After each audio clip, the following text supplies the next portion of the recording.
Once upon a time on a sunny and pleasant morning, there was a pretty and playful cow named Lola that lived in a ranch with very large grasslands near the mountains with a large lake.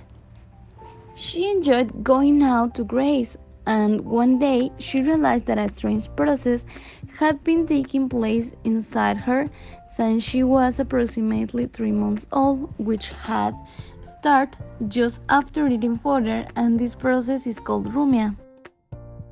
Lola's favorite day began when she tasted the rich forage. So she had discovered that her favorite was alfalfa, but she was also eating corn silage, sorghum stubble, and at the time of milking to pamper her, was given a mixture of delicious concentrates containing ground corn, rolled sorghum, molasses, and cotton seeds. After Lola was milked and given her breakfast, 2 hours later she must have begun to perform the rumination, the famous rumination of which many have heard. But what is this? The rumination known as force, regurgitation, remastication, reinsurance, and redeglutition. The rumen of Lola, a compartment of his stomach, is divided into 3 layers.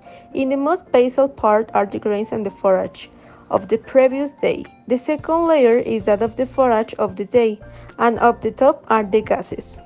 When Lola was eating, made the first ingestion, and this went to the rumen. In the rumen, by certain movements, passed to the reticulum, thanks to reticular ruminal hull, where regurgitation is made.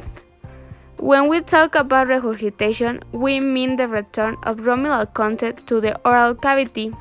Lola, in doing this, seeks to reduce the particle size to 0.5 millimeters, ideally for absorption. Once degraded to smaller particles, these came into contact with the rumen again might have acted as a fermentation chamber. Finally, these fermented producers were absorbed through the rumen wall or movement into the posterior compartment for further digestion. And so we know that Lola is a gluttonous cow and happy because her body works the right way, so she can't have been a sad cow.